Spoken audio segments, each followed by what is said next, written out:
Welcome, dear listeners, to that elusive time when the shadows lengthen and the boundaries of our reality begin to blur. This is the moment where the known and the unknown walk hand in hand, leading you down a path shrouded in the mist of the uncanny. You've just crossed over into the Twilight Hour.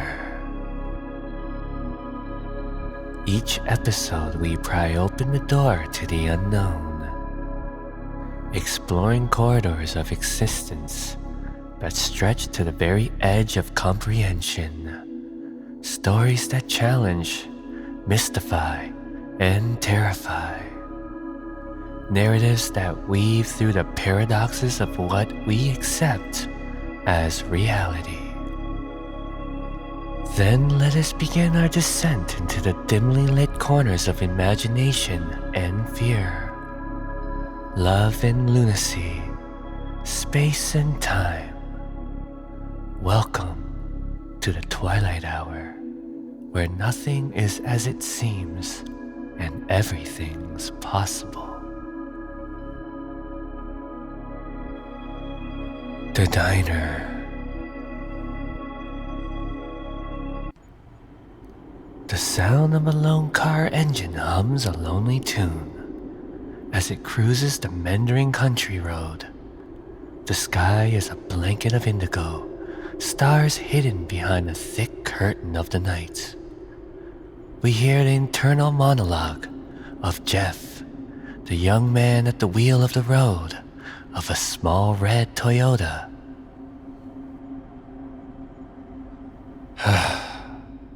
Off to college, I guess.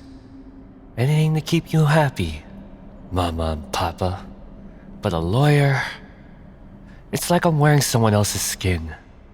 Why can't I just be me? The soft creak of leather as he adjusts in his seat, the slight rattle of a guitar case in the back affirming his silent plea. Well, at least you're with me. My six-stringed compass in the sea of expectations. Time passes, marked by a rhythmic swish of passing road signs, all too quickly swallowed by the darkness. The car's headlights battle the oppressive black of night, a fertile war against the void. These roads, it's like I'm chasing my own tail. Am I even getting anywhere? Am I lost? I must have not looked at the map correctly. An eerie quiet fills the car, a quiet too heavy, too thick, as if the night itself is suffocating. Then up ahead, the unexpected glow of a neon sign pierces the gloom. A crackling buzz accompanies the flickering of the lost diner sign, as if it's hanging by a thread to this world. Lost diner, huh? Seems about right. I mean, there's nothing else around here anyways. Maybe I'll just pull over and see what's up. Maybe I'll grab a drink. The crunch of gravel under the tires as Jeff pulls into the diner lot. The car shuts off, and in that moment the world is silent, except for the hiss of a cooling engine. The doors creak as loud, and in the silence as Jeff steps out, his boots crunch onto the gravel, a lonely echo to his solitude.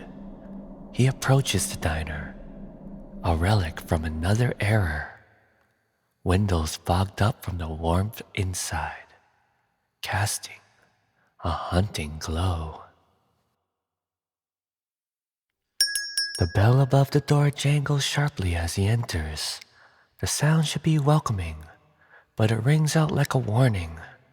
The diner is dimly lit, each table an island under its own cone of light. Hello? Anyone here? His voice is foreign intruder in the stillness. The air is thick, and with the scent of old coffee and fried food, the radio crackles in the background. A haunting melody that seems out of place and out of time. He sits at the counter, the stool squeaking under his weight. He looks around. The feeling of being watched creeps over him, though he sees no one. A menu, its edges curled and yellowed, lies in front of him. He doesn't remember picking it up, and yet there it is, in his hands. Then she appears, the waitress. Her uniform is from another decade. Her smile is warm, but doesn't quite reach her eyes. There's a sadness there. A resignation. You look like you've had a long night, hun. What can I get for you? A coffee, please. Just black. As she poured the dark liquid, the rich aroma rising in a sonorous wisp. Her movements were a ballad of routine and grace. The clink of the cup meeting the saucer was a soft punctuation in their silent dialogue. Her fingers lightly grazed as she passed him the cup, and for a fleeting moment, a shared current seemed to hum between them, an acknowledgement of weary souls meeting at a crossroad. She caught sight of the guitar case resting behind him, and with a tilt of her head asked, Do you play? Jeff's heart warmed to the question, his smile deepening. I do, or at least I did. I had a band, the Drifting Notes. We played at local bars and dreamed of making it big, but that's on hold for now. Law school awaits. His voice trailed off, the weight of reality coloring his tone.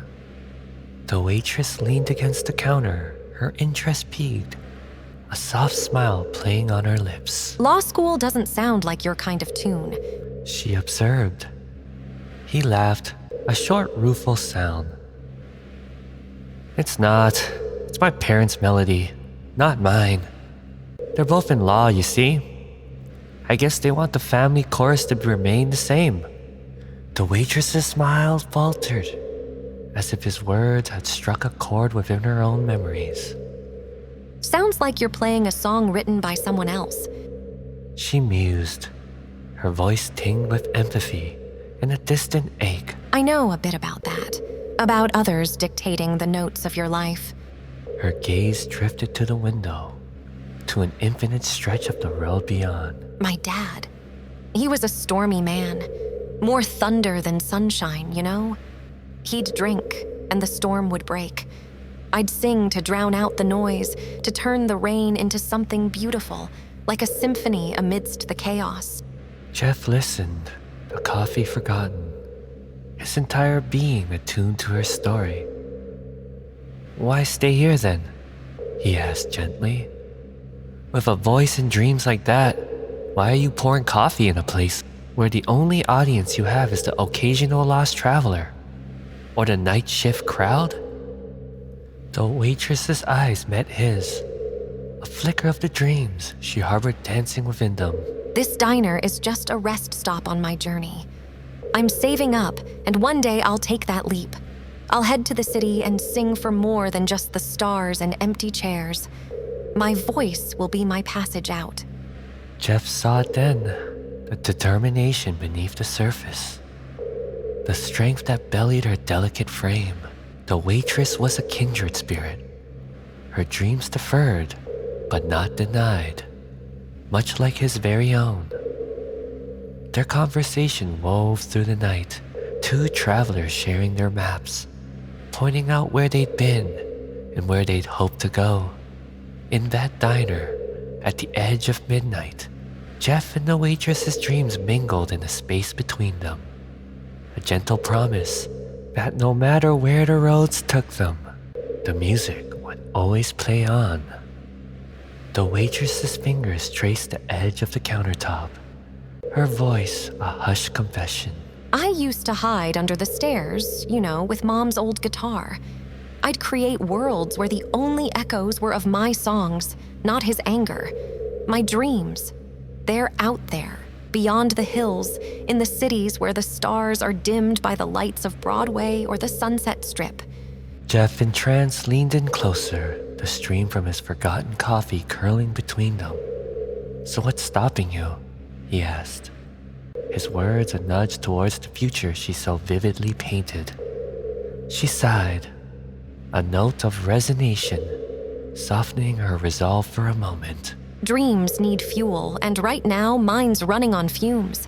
But I'm saving every dime, every generous tip. One day I'll leave this all behind. Their dialogue was a duet, and the diner a temporary stage. They were two dreamers casting lines of hope into a future where they wished to wheel in. Yet, they were not alone in this quiet world.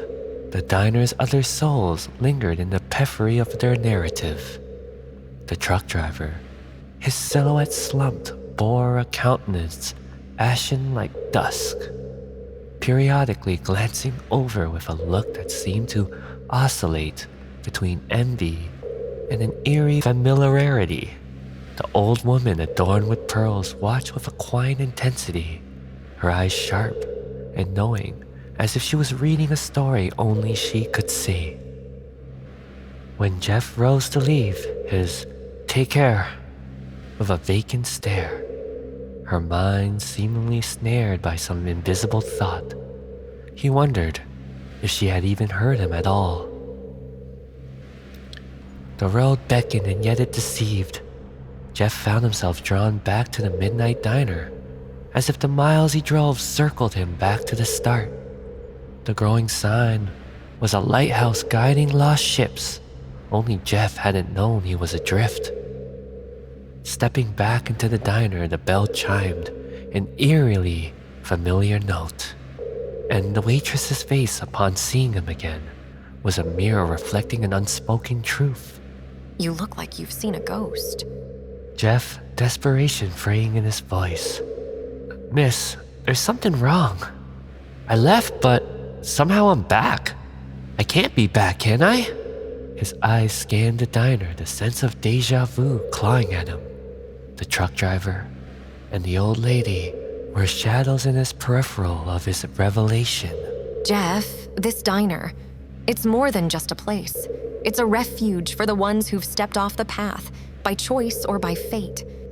Her words shivered the very bones in Jeff's body. "What do you mean? There's no way out of here? I don't understand you." Jeff, you can't leave because there's no way back. This place, it's where the lost come when they give up on being found. His frantic eyes darted around the diner, the truck driver, and the elegant old lady sitting motionless, their gazes like anchors. "What does that even mean? You mean I can't leave here? Like we're stuck here forever? Like, please, make some sense of this." This diner, it's not a place on a map, Jeff. It's a way station for souls that took an unexpected detour, those who departed in the middle of their life sentence. Jeff's realization was a whisper. The drive. The cliff. I didn't survive, did I? The waitress with a sympathetic softness. No, Jeff, and neither did I. We're incomplete tales longing for an ending. She moved in closer, her presence both haunting and comforting. I always dreamed of a different life, a stage where I'd be the star. I guess this diner is the stage for my unfulfilled dreams, where I wait for a new beginning that never comes. Jeff with a heavy heart. And everyone else here? They have their stories too, unfinished, halted, paused. We all seek a finale, even though our main act has ended. She poured him a coffee. The rich aroma, a fleeting tie to a life once vibrant. Here we gather, sharing our narratives and melodies that never found an ear in the world beyond. Jeff held the cup, its warmth a strange contrast to his dawning reality. Well, what happens now? We just stay here? The waitress's smile was tinged with an indefinable sadness. We stay. Maybe we find solace in each other's company. We're fragments of lives that once were, holding on to the echoes of what we used to be. The diner seemed to pulse with a gentle light as the boundaries between what was and what could have been softened. Jeff, the waitress, and the rest settled into an unspoken camaraderie, a communion in the sanctuary of the in-between. Here within the embrace of the midnight diner, stories unfolded and refolded, each person a chapter of a much larger narrative, lingering over cups of coffee that never seemed to cool, in a place where time had relinquished its dominion. Now remember, when you next find yourself lost on a lonely highway, be wary of the refuge you seek, for in the world of the Twilight Hour, the last stop isn't always what it seems. Join us again when we next peel back the veil of the mundane to reveal the extraordinary tapestry of the human experience here in the Twilight Hour.